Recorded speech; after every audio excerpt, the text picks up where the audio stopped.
It is a great pleasure to open what I hope is going to be a long series of Percy Ure lectures. And it is important to mark the start of classical studies at the University of Reading. Peter's going to tell us, well, it sort of started just before that, but I shouldn't go into the history, because if I do, I will be accused of plagiarising his research and then have to refer myself to my own standing disciplinary committee. Might be a first, but not a good one. It's wonderful to see so many people here. Wonderful to find classical studies at the University of Reading in really good spirits and making fresh starts on things and looking to the future. And I think great that we're calling it after Percy Ure, because I think he represented, so far as I've been able to work out, and the Ure Museum of course tells us that the Reading tradition has been a very broad tradition of classical studies. It's reached in many directions, and I think it has been rich for that reason. And my understanding that our lecturer this afternoon is going to reflect some of that as well. So I'm looking forward to it. Peter, I think, is going to tell us a little bit more about why we're here. I know Andrew Wallace-Hadrill, who was to be here, can't be, but is going to be here in spirit, having inhabited Katherine's body. So I will hand over. Thanks very much for coming, everybody, and do enjoy it.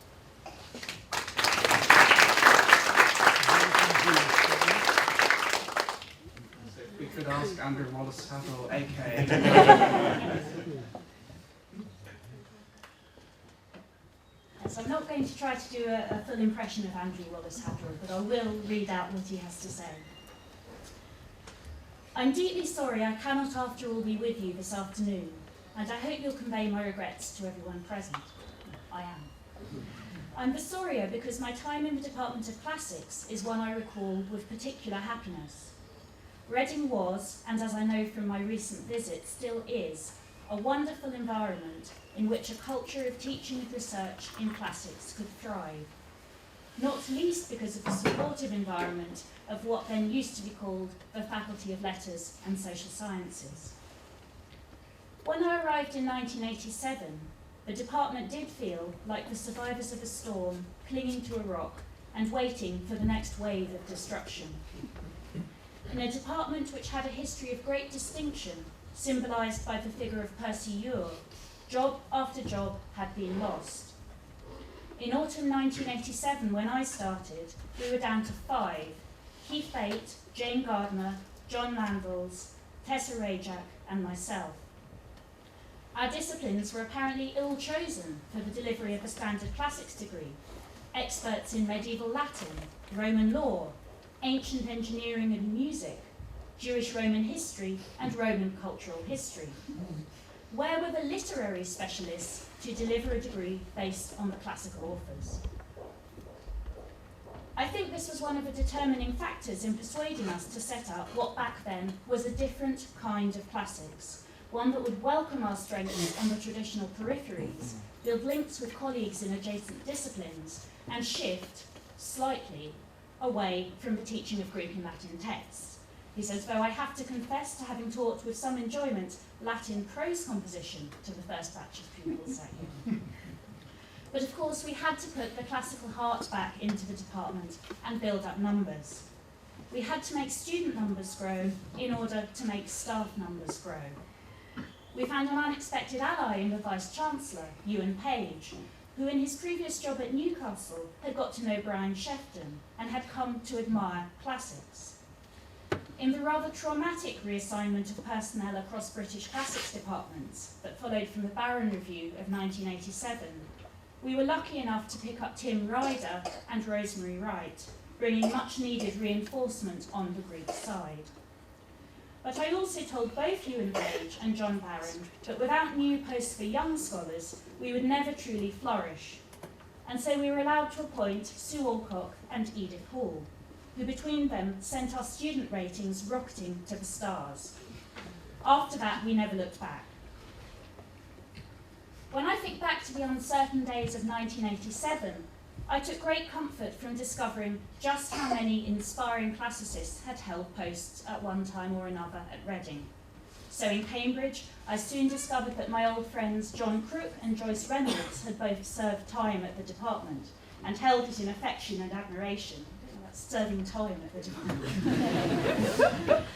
But above all, the figure of Percy Ure offered inspiration, a man who could range from archaic Greece to Justinian. His enduring legacy was, of course, his museum, bravely created by Jane Gardner. Jane persuaded me with characteristic enthusiasm what an important collection it was. My admiration for her growing as I discovered just how much an expert on Roman law could know about Boeotian pottery. We made the museum pretty central to our marketing of the department. It was Jane who picked the figure of a young and naked horseman from a black figure vase as our new logo. She reckoned we needed a pin-up boy. Reading has, and still has, so much going for it. It's a department with an extraordinary turnover. Not one of the present staff in classics was there when I arrived, nor for that matter when I left for Rome in 1995, leaving in the department a titular presence, a large number of box files, and the Thesaurus Linguae Latinae, which Fred Robertson, that canny Scot, had persuaded me to buy.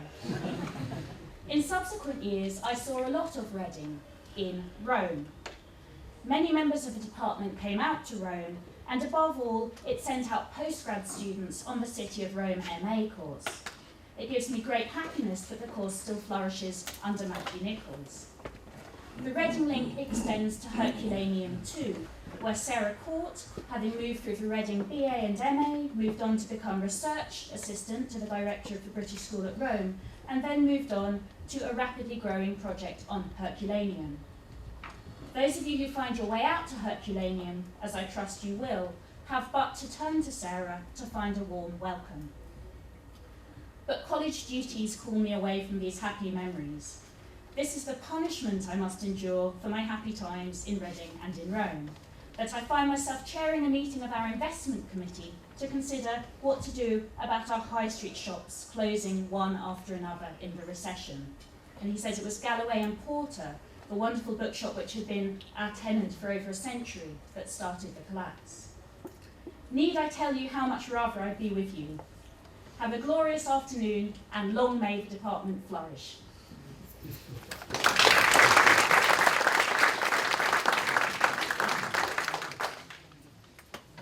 Thank you, Andrew. Thank you, Katherine. Mr. Acting Vice-Chancellor, I'm not sure if I should actually stick the acting in. Mr. Vice-Chancellor, Dean Tucker, Professor Osborne, distinguished guests, former members of the Classics Department, colleagues, friends, and students, or, as one would have said 100 years ago, magnificens, spectabiles, honorabiles, cives academici, carissimi. There are subtitles. It gives me the greatest pleasure to welcome you all here at the University of Reading today to celebrate the centenary of the formal establishment of a Chair of Classics at Reading, an event that marked the establishment of the Department of Classics as we know it today. We celebrate this event with the introduction of an annual lecture series named after Reading's first Professor of Classics, Percy Ure, and we're delighted to have Professor Robin Osborne of Cambridge as our inaugural speaker. When I joined the department in 2007, I had heard many good things about it. My friend Jim Adams, who was a professor here in the late 1990s, spoke highly of this place, remembered many anecdotes, and said that he had always had a soft spot for Reading. This is just how I felt myself the minute I set my foot on this campus, and I cannot even describe what caused it. But there was a feeling of being welcome that not every university campus manages to convey. Other than that, I knew little about the university, its history, the history of its classics department, I must admit, except from the kind of things you really prepare for a job interview. The presentation for my job interview took place in the Ure Museum. I remember this quite vividly. And I also remember quite vividly that I did not know how to ask for directions to this place, quite frankly because I had never heard the name Ure pronounced before, and I didn't really dare pronounce it myself without any precedence. I managed to get the job, and I haven't regretted it a great deal since. Ever since, however, I have wondered about the history of this department, and this for a very personal reason. My alma mater, the Freie Universität Berlin, a new university founded during the Cold War in response to the communist tendencies at Berlin's venerable Humboldt University, which was then situated in the east, in the east half of the city. The city was divided. The Institute of Greek and Latin Philology, where I read for my degree, was located in a beautiful villa of 3 floors with an impressive staircase. At the very bottom of that staircase, attached to the wall, there was an image of Friedrich August Wolff as the earliest well-known classicist who ever served, as I just learned, who ever served in Berlin. And at the very top, there was Paul Moreau, then most recently departed Berlin classicist. In between, there were all the big names of German classical scholarship: Lachmann, Berg, Deubner, Wilamowitz-Moellendorff, who for some years got replaced with a black and white image of Helmut Kohl, and nobody has noticed that. Norden, Frenkel, to name but a few. Now, being a hopelessly provocative person at the time, I suggested to the head of department to invert the order, as I clearly felt the timeline from Wolff to Moreau was a decline rather than an upward spiraling trajectory, but I remained unheard. However, what this ancestral gallery inspired in me was this. I felt proud to be part of this outstanding tradition, and I felt that I should not let my alma mater down, even though most of the people attached to the walls there would presumably have been rather puzzled to have been claimed by the Freie Universität at the time. I also, not only because it was a staircase, felt a sense of direction, as I thought that I should not sell short the academic ideals of these people, and I felt compelled to study the work of these giants on whose shoulders I was hoping to stand one day. I got a similar, if slightly less powerful, sense of legacy when I then worked for the Academy in Berlin, and it would take too long to describe the sensation in that respect when I spent 2 years at the University of Oxford before I came here. But what about Reading? Reading seemed to be strangely lacking history, apart from the oral tradition that I gratefully received from the emeriti of our department. That's where I acknowledge the plagiarism I committed. And I'm particularly delighted to see some of the senior ex-members of this department, still ex-members of this department. Jane Gardner. Tessa, I believe, can't be here today. Here. Sorry, I haven't even... Welcome, Tessa. Good to see you. Fred Robertson, I've seen. Welcome. And let's not forget Edith Hall. Okay. I'm sure I've missed and just offended very many of you. Anyway. So where was the history, where was the legacy of Reading?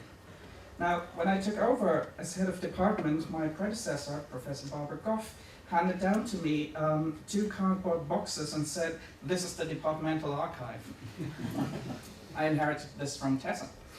Apart from an impressive off-print collection, I haven't read all of them, especially as they were doubles, these boxes contained a number of photographs, and the term assorted suggests too much of an order, as it could be used in this context.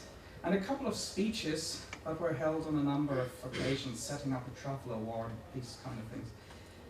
Now, as a classicist, I've learned to be grateful even for the most fragmentary of evidence. In fact, a fragmentary state, in many cases, is more ideal than a complete transmission, as it allows your imagination to go wild.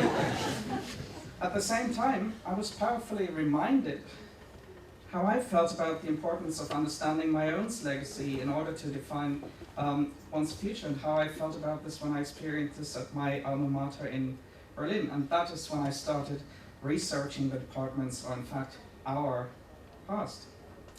The results I've published on a webpage, and I just learned that I need to add Joyce Reynolds to that, which was unknown to me. I hadn't discovered this. It's still pretty much work in progress to some extent. I also still need Andrew Wallace-Hadrill's approval for a very youthful photo of it, but do have it before the photo's gone. But the webpage now exists and it contains, in a nutshell, an astonishing array of outstanding names from Percy Ure up to today. And there are some common themes running through our history right from the beginning, and I think they explain something about the current composition as well as about the way we engage in classical research at Reading even today. From the very beginning, Reading seems to be a place of imagination, inspiration, and experiment. Classics may be a traditional discipline, but Reading has for 100 years now attracted scholars who looked at it from a different angle, asked new questions, or managed to expand the established views to material that did not receive the same attention elsewhere. This is true for the Ure's occupation of Boeotian pottery, as it is true for Reading's approaches to reception and gender studies. This is true for Reading's leading role in the discovery of the history of ancient technology, still going on today, as it is true for Reading's leading role in the development of linguistic research. Material culture always has been and continues to be an integral part of this research, embodied in our very own Ure Museum of Greek Archaeology. Reading has always served as a stepping stone for exceptionally talented academics, a tradition that has been established under the Ures and that has not ceased since. When you go to that webpage, you'll find some outstanding names who served a short-term spell at Reading. And finally, Reading has always been a place at which outstanding visionary research was closely linked to passion for outstanding teaching and learning and great pastoral care for our students. In our 100th year, we should accept our legacy and we should be proud of it. We are part of this tradition, and we have in our current configuration the potential to shape our future in rather exciting ways, standing on the shoulders of some true giants. When I look at the department today, I feel we are getting something right. We have a vibrant and diverse research culture in our department. Just over the last couple of weeks, 2 new monographs came out. I mean, that's quite a standard to live up to, even for us. We have a highly dedicated, driven, and acclaimed teachers in our department, and we have outstanding students who are a true credit to us.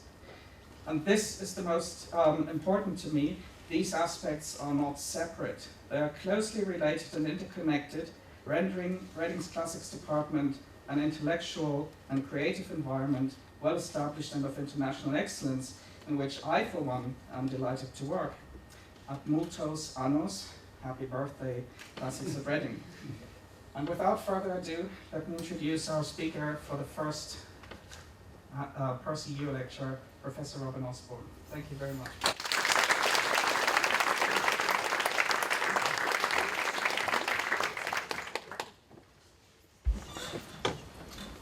It's a great honour to be asked to give the first Ure Lecture. I'm not quite sure what the department had in mind in asking me, but I do have interests that very curiously cross with those of Ure.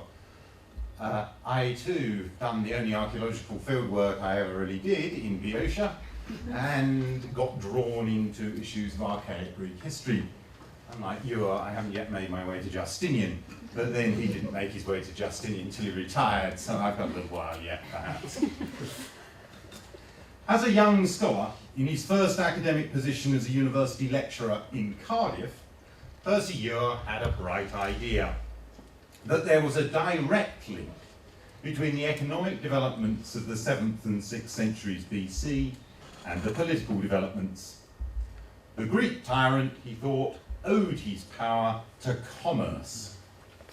Encouraged in this view by his head of department, Ronald Burrows, Ure tried out his idea in the pages of the Journal of Hellenic Studies, publishing in 1906 a paper entitled The Origins of the Tyrannies, admitting that only in 2 cases, those of Samos and Athens, where the tyranny arose unusually late, is there any solid material for our investigation.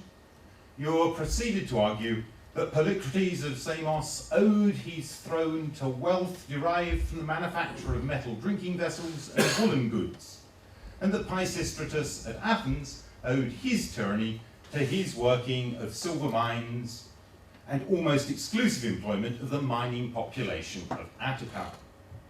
He briefly pointed to evidence for similar patterns in Lydia, at Miletus, at Ephesus, in Argos, at Corinth, and in Megara.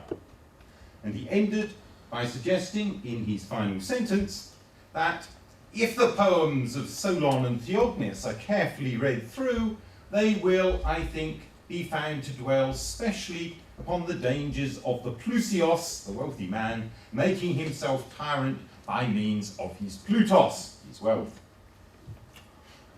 Ronald Burrows got Ure interested in archaeological work in Greece.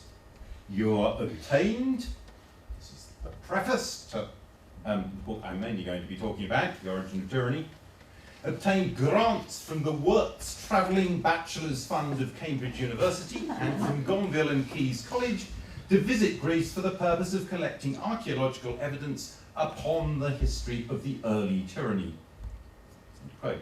And Burrows introduced him to the site of Ritsona in Boeotia, where they dug together in 1907, 1908 and 1909.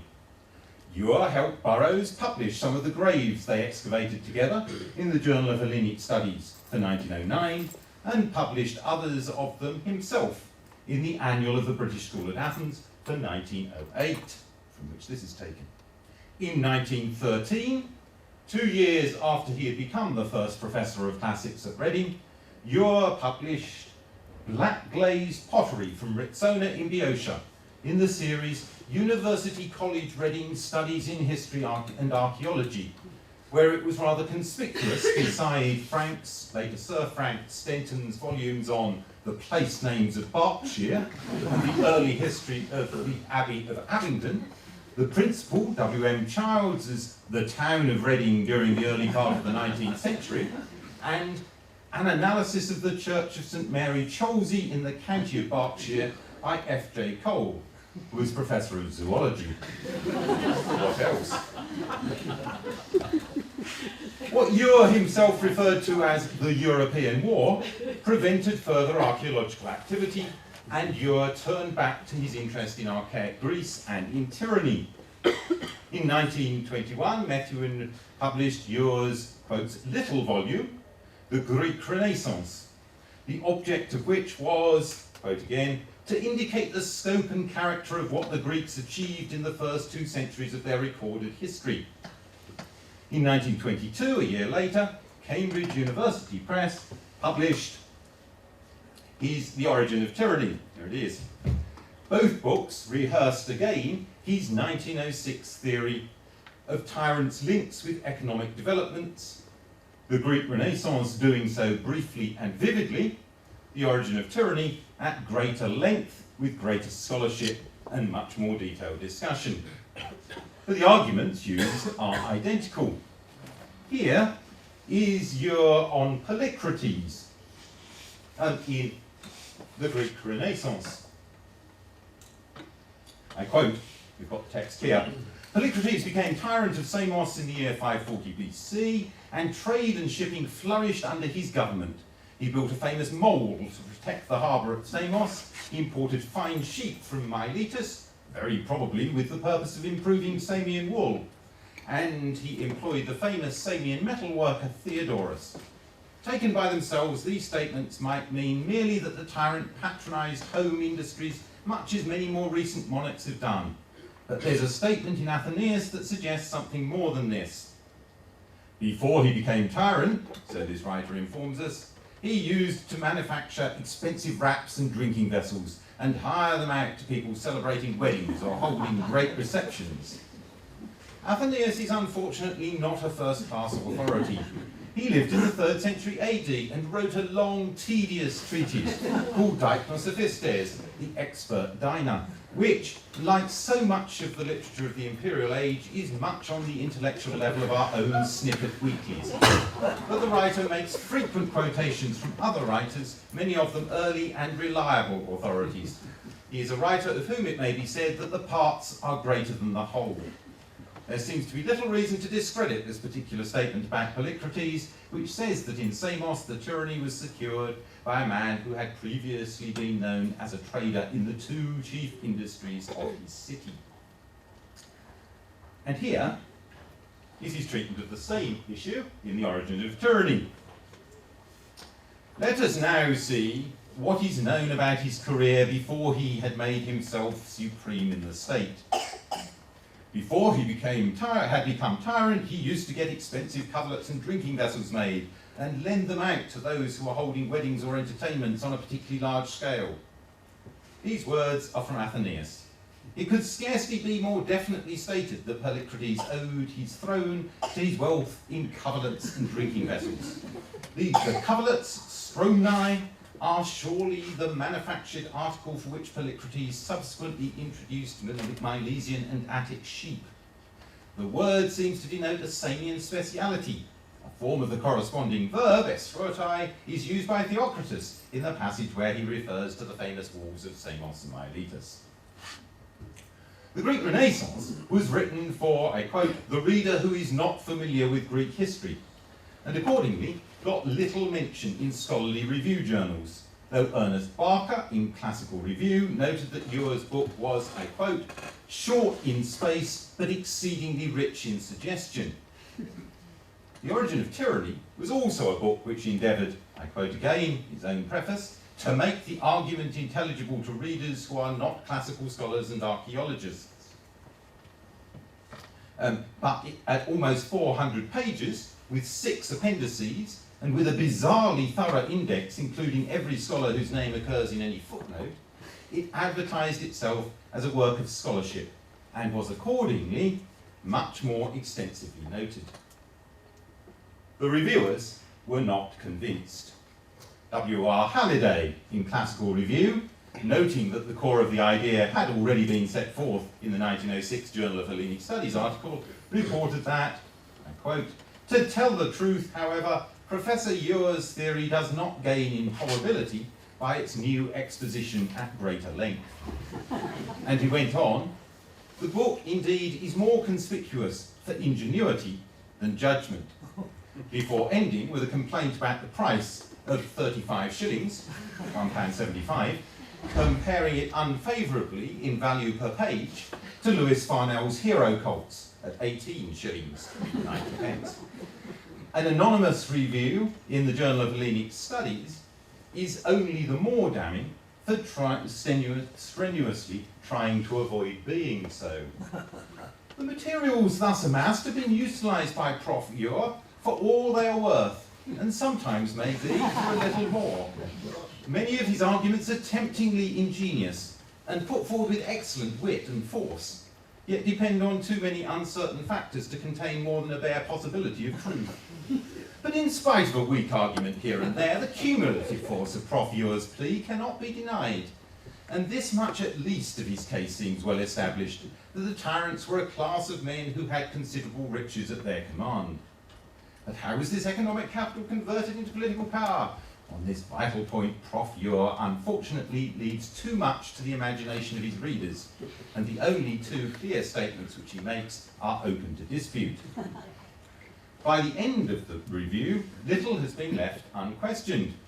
Lastly, the parallel which he draws between ancient tyrants and modern oil kings is merely confusing, for the social and political effects of present-day big business are not as clear as the ex parte writers quoted by Prof. Ure would make out, and the final sentences ring peculiarly hollow. It appears, then, that Prof. Ure has not fully worked out his case, but he has undoubtedly thrown a flood of fresh light on his subject, and indeed on early Greek history in general. Whatever measure of assent his present book may command, it will certainly rank as a first-rate contribution to Greek historical studies.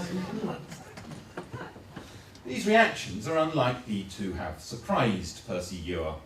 He had read a paper on tyranny in Argos, in Corinth and in Rome to the Oxford Philological Society in 1913, and it appears that he had not had an entirely favourable reception. To judge by his comment, page 3, note 2, Some lecturers at Oxford are inclined to minimise the analogies offered by the 7th and 6th centuries BC to modern industrial conditions. In doing so, they appear to me to be falling into the commonest of modern fallacies, that of overestimating the importance of size and numbers.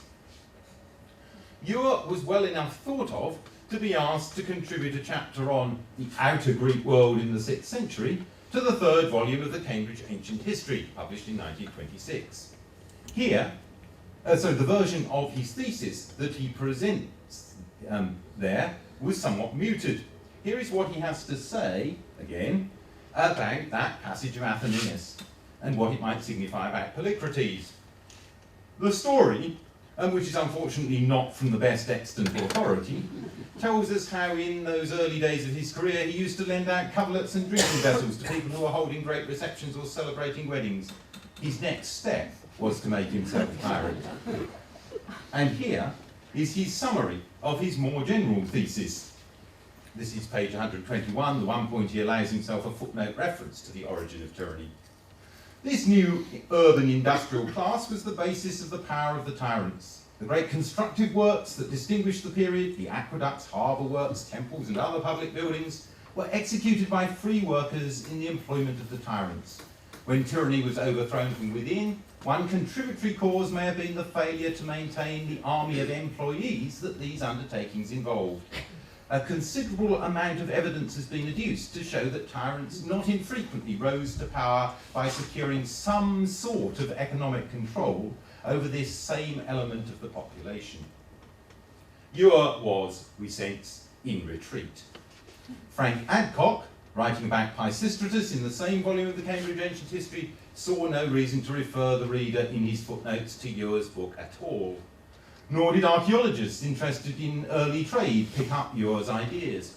Alan Blakeway's classic prolegomena to the study of Greek commerce with Italy, Sicily and France in the 8th and 7th centuries BC, published in the Annual of the British School at Athens for 1933, finds no occasion to refer to Ure. By the time Tony Andrews produced the next monograph on Greek tyranny, 34 years after Ure, for an English-speaking readership, his Greek tyrants in the Hutchinson's University Library Classical History and Literature series, he thought it enough to include Ure's book in his bibliography with the comment you've already read. Detailed and sometimes forced argument of the thesis that all tyrants were capitalists before they seized power. And that's pretty well what any ancient historian of my generation knew about Ure. That's the sum of it, this note in Andrews' Greek tyrants. The next generation of books on archaic Greece, Moses Finley's Early Greece, 1970, Anne Jeffrey's Greek City-States, 1976, Anthony Snodgrass's Archaic Greece and Oswin Murray's Early Greece of 1980, didn't mention Ure at all. And a generation later, neither I nor Jonathan Hall, in his A History of the Archaic Greek World, saw fit to resurrect him. Ure's fate's been kinder in the USA, where he still figures in footnotes in McGlue's Tyranny and Political Culture of 1993, but sometimes at the expense of some distortion. He is Raphael Seeley and screwing up Ure's thesis. No surprise then that when one looks up Ure's Origin of Tyranny in Cambridge University Library catalogues, one discovers that in the university library one has to order it from the rare books room. That Jesus College Library keeps it in store, that at Newnham College it's in the closed stack, and that in Caius College, Ure's own college, as the title page of the book proclaims, it's in the reserve stock. In St John's College, it's in the garden basement. If the consensus is that this is a book that no one needs to have to hand, why have I chosen to dig it up and focus on Ure and tyranny today? Ure's Origin of Tyranny seems to me to be worth revisiting for three reasons. The first is that this is one of those rare books that situates archaic Greece as part of a wider world. In the first two chapters, the Origin of Tyranny takes Athens and Samos respectively as subject. But the next two are devoted to Egypt and to Lydia. After returning to the Greek world to discuss Argos and Corinth, Ure turns west to discuss Rome. For all that we like to point out to undergraduates that Roman history doesn't follow Greek history but is contemporaneous with it, books that seriously read the events of the archaic Greek world in the context of events in Rome and Italy, let alone the Near East, are extremely hard to name. Les Grecs ne sont pas comme les autres. Aren't they?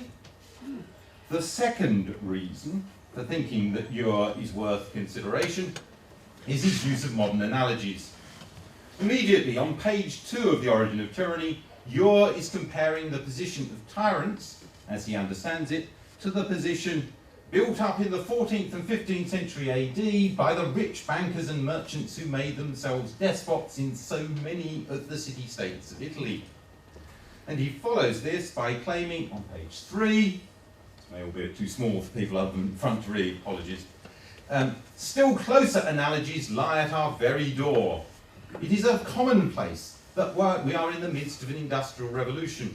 This modern movement was already beginning a century ago, when Byron pleaded the cause of the frame workers before the House of Lords. There are, of course, obvious differences between the two revolutions. That of the 7th and 6th centuries BC was mainly financial. That of present time is mainly industrial. But the difference is not as great as it appears at first sight.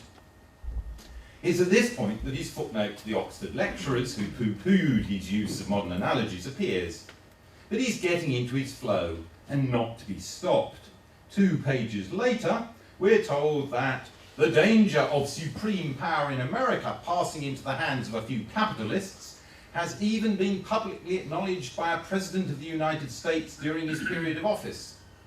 Mr. Wilson also discussed the division between capital and labour. He dwelt for the greater part of his speech on the efforts of small bodies of privileged men to resume control of the government, and added, "We must again convince these gentlemen that the government of this country belongs to us, not to them."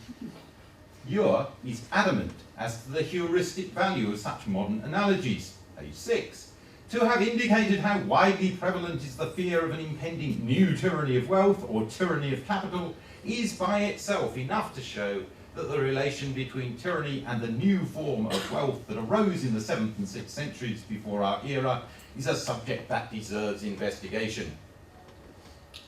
The third reason for banging once more Ure's drum is more fundamental still. Ure insists that the importance of a factor in history does not depend on historical actors being aware of that factor.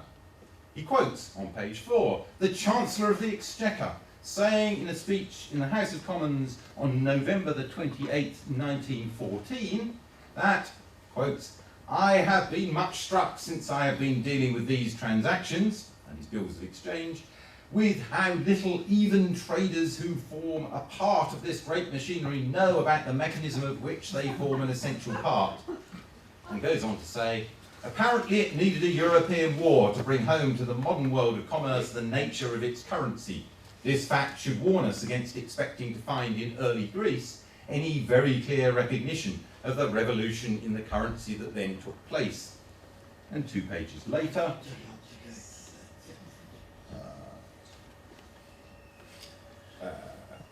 he writes, "It should, however, be said at once that my view appears to have been held by no one who has published opinions on the subject from the 4th century BC onwards.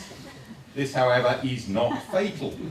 Later in the chapter, reasons will be suggested for holding that the true character of the early tyranny was lost sight of in the days of Plato and Aristotle.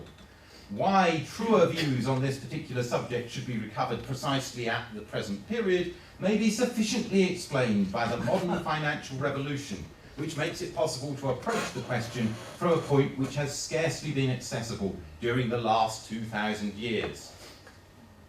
It's these 3 salient features of Ure's method, that he doesn't restrict his purview to the Greek world, that he derives his problematic from the modern world, and that he insists that history is shaped by factors of which the actors may be unaware, that separates him from subsequent scholarship on tyranny, and that has caused me to refer to Ure's tyranny as the tyranny of the archaeologist. On the face of it, it's questionable whether Ure was an archaeologist. True, he had much responsibility for the museum that bears the Ure name, and for the volume of the Corpus Vasorum Antiquorum, which published pots collected there. True, he spent 5 seasons excavating at Rizzona and published 3 monographs on the pottery excavated. But he was clearly himself conscious of his own limitations as an archaeologist, defending himself in his 1913 publication of the Black Glaze pottery from Rizzona for having chosen to excavate more graves less thoroughly rather than fewer more thoroughly. It was better to get there before the tomb robbers since, quotes, when I arrived in 1908 I had no experience of the vigour and vigilance of Mr. A.D. Karamopoulos and Athanasios Vassiliou, the philax of the Tanagra Museum. Ure presents himself in the 1927 publication merely as editor and stresses its basis in the scrupulous work of Burroughs, even though it includes material excavated during 2 seasons of fieldwork after Burroughs' death. The judgment passed in the blurb on the back cover of his posthumously published Justinian and His Age seems to get it about right. Primarily a historian, he regarded archaeology as an indispensable tool. The Origin of Tyranny is not, in any ordinary sense, an archaeological book. Having noted in the preface that he was partially diverted from his purpose in 1907 of collecting archaeological evidence on the history of the early tyranny by his excavation at Rizzona, he claims that the results of these excavations appear in several of the succeeding chapters. But in fact, he uses the data in only 2 places. One in the chapter on Egypt, to shed light on the archaeology of Naucratis, and once in the chapter, and in Appendix E, on Rome, to help date finds from the Roman Forum. True, there are in the book, as a whole, no fewer than 46 illustrations, but these are rarely used as more than incidental illustrations or to establish the plausibility or implausibility of a claim in the literary sources. So, in the first chapter on Athens, we have 4 pictures, taken by Ure himself, of the area of the Larium mines. Imagine him with his little brownie camera. We have a Corinthian plaque showing a miner and Athenian silver coins. The only point at which the objects contribute to the argument is in a discussion of coins which show Athena with a wreath. Ure admits the view of numismatists that these coins post-date Pisistratus, but nevertheless wants to insist that there was an easy slippage from seeing a garland on the head of Athena to thinking of flower girls. On the simple supposition, I quote, on the simple supposition that flower girls had no high moral reputation. Footnotes at this point to Rhodopis, rosy face, the hetaira at Naucratis, and to flower girls in Venice and Florence in Ure's own day. Return to quote, flower girls had no high moral reputation, and further perhaps that the business was in the hands of Thracians, just as that of organ grinding in England is in the hands of Italians. All this in order to generate a contemporary claim that it was not, that is, a claim that he supposes happened in the 6th century BC, that it was not Athena who had led Pisistratus back to Athens, but a Thracian flower girl. That is a coin bearing the image of a Thracian flower girl. I got too excited by that and lost my place.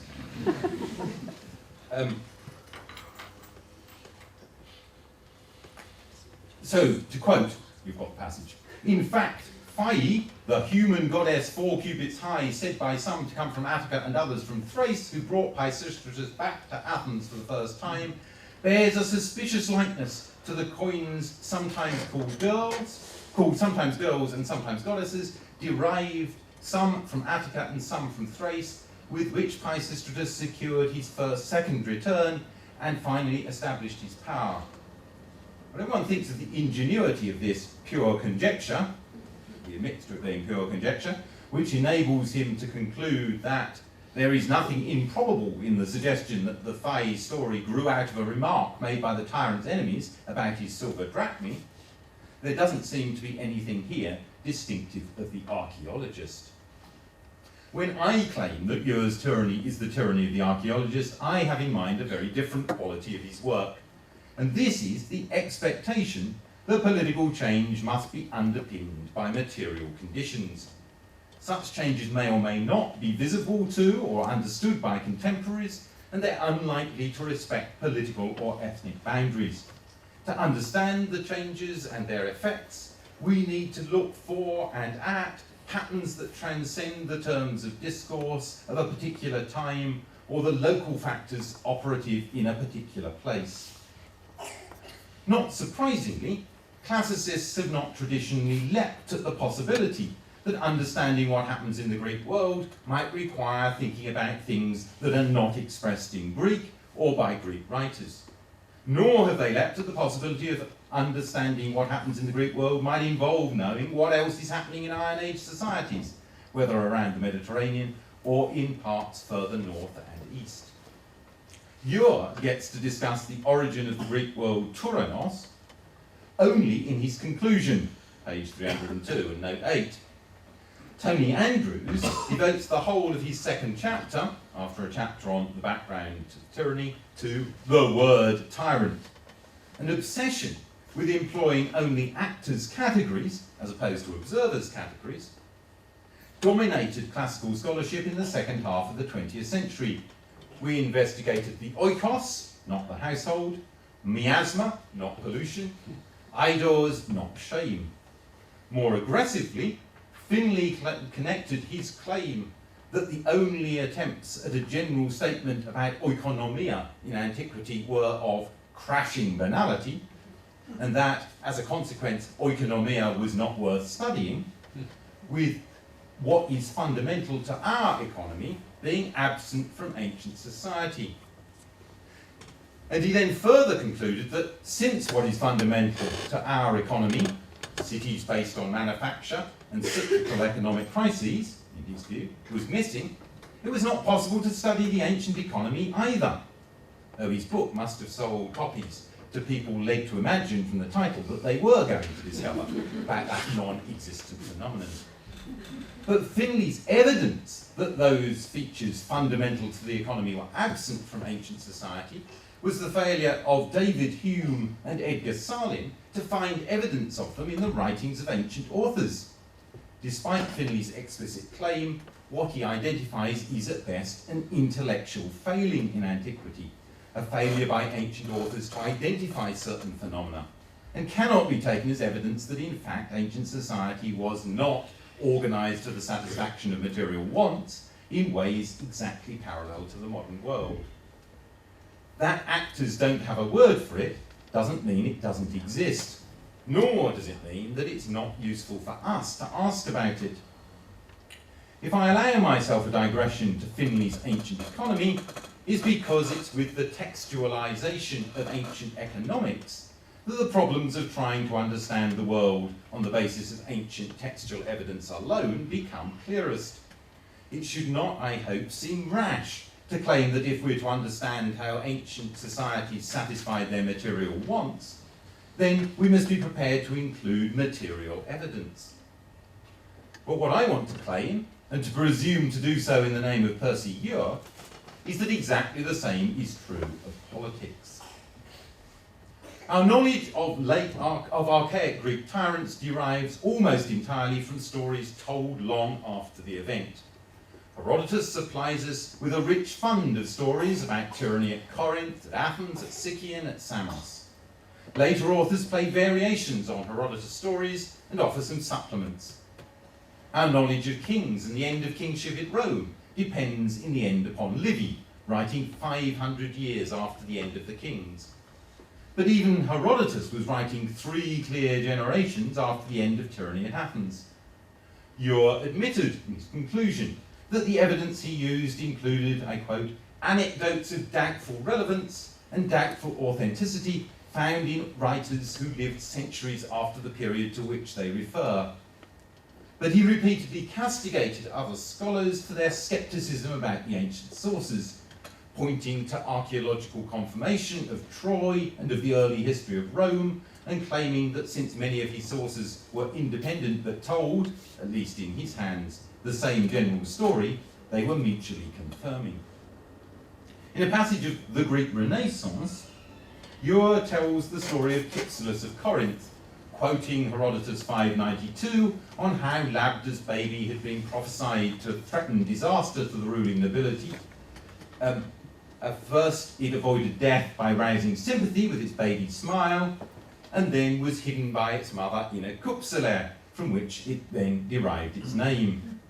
He then comments, "As it stands, this anecdote is perhaps too good to be true, but it affords a good illustration of the way in which stories that are obviously not mere unvarnished records of facts may yet be valuable historical material. It is part of the historian's task to study the various ways in which facts tend to get perverted or embellished. Even if a story is patently unauthentic, it is often worth trying to determine why it has been attached to this or that historical personage. We may notice, therefore, that a Cypseler was a large kind of pot, and that the name Cypselos means a particular kind of potter." Ure here looks for the telling detail embedded in the story, rather than at the shape of the story as a whole. Indeed, in discussing the same story in The Origin of Tyranny, he resists those who would identify Cypselus' story as a version of, I quote, "a widespread story of which different versions have been attached to such different names as Sargon of Akkad, circa 3800 BC, Moses, Romulus, and Cyrus," end quote, insisting that Cypselus' story is different, since the crucial feature of his story is that he was not discovered and the Cypseler was not put on water to float. Ure goes on to argue that Pausanias didn't know what he was doing when he identified the Cypseler as a wooden chest, and he spends 8 pages contending that instead it should be taken to be a large pottery vessel. So you can attach Cypselus to Corinthian pottery. Prevailing interpretation of the story, established in classic fashion by Jean-Pierre Vernon a generation ago, has taken a different approach, uninterested in the precise identity of the Cypseler, and instead insistent on the structural relationship of story and history. I quote Vernon, "If Herodotus' text retains the themes which we were able to locate in the saga of the Labdacids, that is Oedipus and his family, lameness, tyranny, power gained and lost, the continuous or blocked sequence of generation, straight or indirect succession, straightness or deviation in sexual relations, agreement or misunderstanding in the communication between fathers and sons, or among sons, presence of mind or forgetfulness, is because in the Greek imagination, the figure of the tyrant as it is sketched out in the 5th and 4th centuries adopts the features of the legendary hero, at once elect and cursed. In rejecting all the rules which for the Greeks are the foundation of communal life, the tyrant put himself socially out of play. He's external to the network of relations which unites citizen with citizen, man with woman, father with son, according to precise norms. The more we're inclined, as I continue to think that we should be, to interpret tyranny stories, and indeed all traditions, in the sorts of ways that Vernon interprets the stories of the Cypselids, the more useful they become for the study of the discourse of tyranny, and for revealing the ways in which the tyrant was conceived. And the more useless are the stories, let alone their storybook details, for uncovering the material conditions of tyranny. If Ure was right, in my view, in insisting on investigating the material conditions of tyranny, he was mistaken, in my view, in the methods he adopted to uncover those material conditions. If we're to understand the material base of tyranny, we will only do so by understanding the material record. In as far as scholars since Ure have attempted to find the tyrants archaeologically, it's been in associating tyrants with major building projects. This has been a particularly major sport in the cases of Polycrates on Samos and Pisistratus at Athens. In the case of Samos, Herodotus justifies his lengthy disquisition on the island because of, I quote, the three greatest works of all the Greeks, the tunnel of Eupolinus, the harbour mould, and the Roicus temple. And he strikingly fails to connect any of these with Polycrates. Ure thought that, I quote, the context shows that the historian is thinking of the Samos of Polycrates. More recent scholars claim that Polycrates goes unmentioned only because of the aristocratic bias of Herodotus' sources. But even Graham Shipley, who buys that line in his History of Samos, is forced to concede, page 76, note 35, that, I quote, it is true that the archaeological evidence on its own is, strictly speaking, inconclusive, even in the case of the temple. Similarly, at Athens, scholars have been embarrassed that the archaeological date for the old Athena temple on the Acropolis should fall well before Pisistratus' first seizure of power, and have resorted to speculation about his involvement as a private citizen in this project. Alan Shapiro, whose Art and Cult under the Tyrants of Athens of 1989 I've just quoted, is not unsympathetic to tying buildings to Pisistratus, but even he thinks it quite interesting that there's no evidence, archaeological or literary, for a temple sponsored by Pisistratus on anything like the scale of the Olympian. His temples, if they can be called his, are quite modest in size and simple in plan. Strikingly, those keen on Polycrates as a builder on Samos cite Pisistratus, Shipley page 77, while those keen on Pisistratus as a builder cite Polycrates, Shapiro page 6. Even if Tyranids were often also significant builders of religious and other public buildings, it's not clear that that would tell us much about them beyond that they needed continuing public support, and public works were a good way to buy it. Ure was surely right that the interesting question is not how they kept power, but the origin of their power. Were there peculiar material conditions that put individuals who lay on the edge of or outside the ruling group into a position to seize overall political power? It's not hard to imagine what those material conditions might need to be. It's hard to think that individuals could lay claim to disproportionate political clout if they couldn't also muster disproportionate material resources. Charon the carpenter, into whose mouth the poet Archaeologist put the first use of the term tyrannus, when he denied that he longed for great tyrannies, also denied that he cared about Gyges with his load of gold, even if he did not himself explicitly link Gyges and tyranny. We're looking at page 134, note 4 of Ure. Greek tradition certainly did link Gyges and tyranny, as Herodotus Book 1 shows. So the challenge is to find circumstances in which the acquisition of great wealth might occur without the prior alienation of all popular support. Ure opens his chapter on Samos with the part of Herodotus' account of the foundation of Cyrene in Libya, where he tells the story of one Calais of Samos. Calais got blown off course while sailing between Egypt and the Aegean, and was carried through the Pillars of Hercules, aka the Straits of Gibraltar, to Tartessus in Spain, where he exchanged his more or less ordinary, but to the Tartessians unbelievably exotic, cargo for what we might reasonably speculate to be part of the extraordinary wealth of the Rio Tinto mines. Tartessus, Herodotus writes, was virgin territory at the time, and consequently they came home with the biggest profit of any Greek trader we have reliable information about has ever made from his cargo, apart from Sostratus of Aegina, the son of Laodamas. Of course, no one could rival him. The Samians took 6 talents, a tenth of their profit, and commissioned a bronze vessel, which they dedicated in the Samian Moraean. Whether we can deduce anything about how Sostratus made his money from a stone anchor found at Ravisca in Etruria is open to question. But Calais of Samos made his money from a windfall. It's of the essence of such windfalls that one cannot predict them.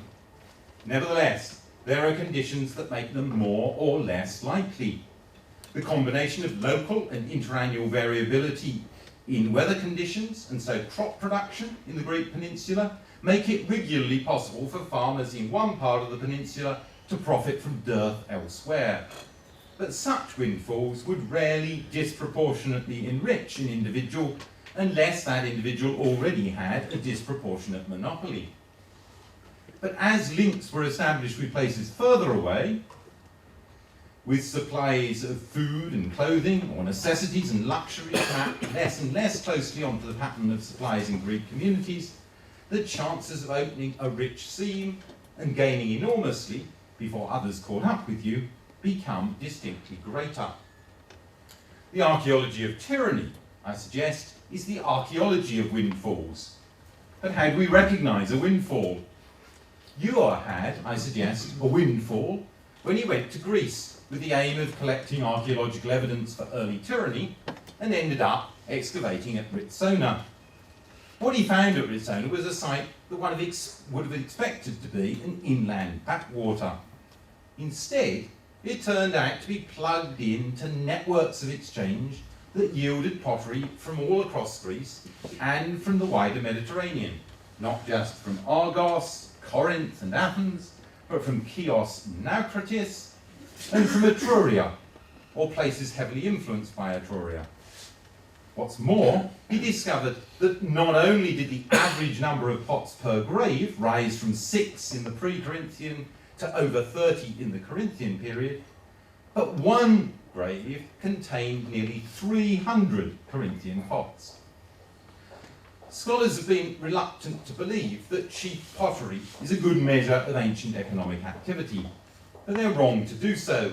It's precisely because pots are too cheap to have been traded for their own sake that they're brilliant markers of the nature of the economy. What they show is that there was a rapid transformation in the Archaic period from a very largely local economy to an economy dependent upon exchange networks sustained across the whole Mediterranean.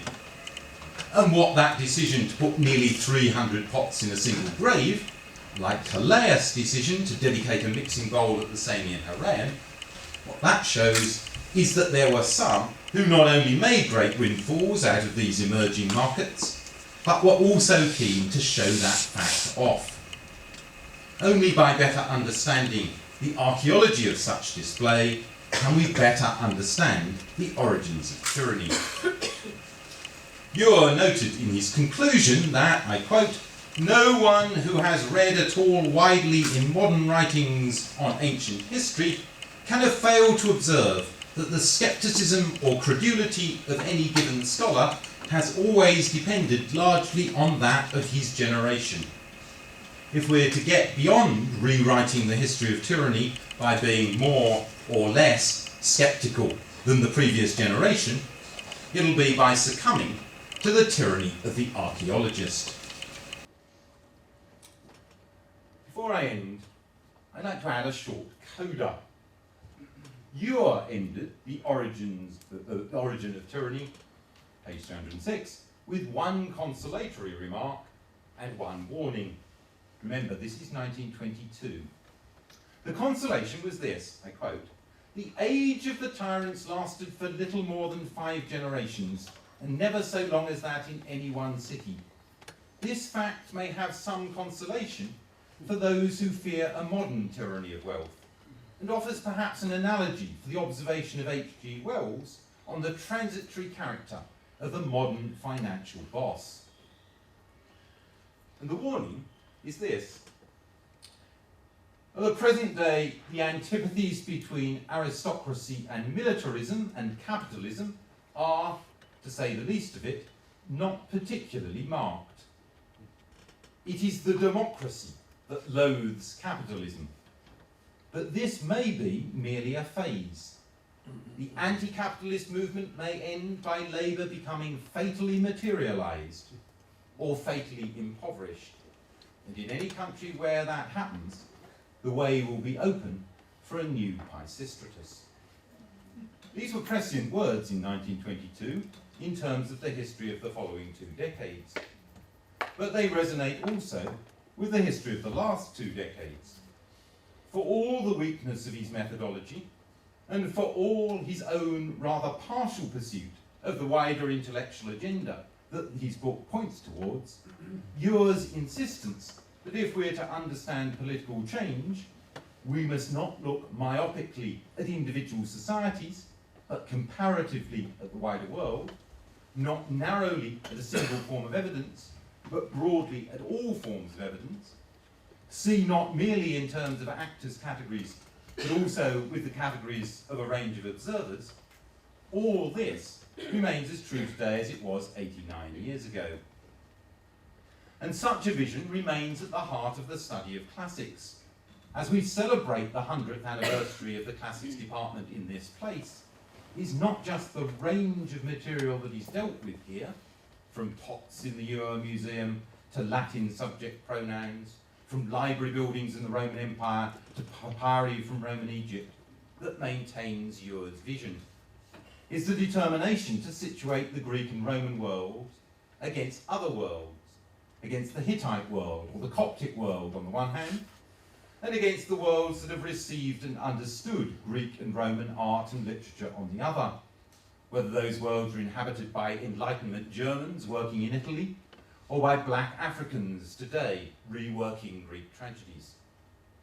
Being able to handle both text and material culture, being able to see societies from the inside and from the outside, including our own, these hallmarks of classics are what made it necessary to Reading University from its origins. They remain reasons why classics is vital to every university today. When Ure insisted that we need to understand the ancient world in terms of the modern, his practice was disputed by some lecturers at Oxford. Now, even some professors at Oxford would, I think, agree with him. The task of the classics department for its next 100 years is going to be to convince vice-chancellors and politicians, to convince bees and the bureaucrats in the Treasury of the truth of that too. Thank you very much.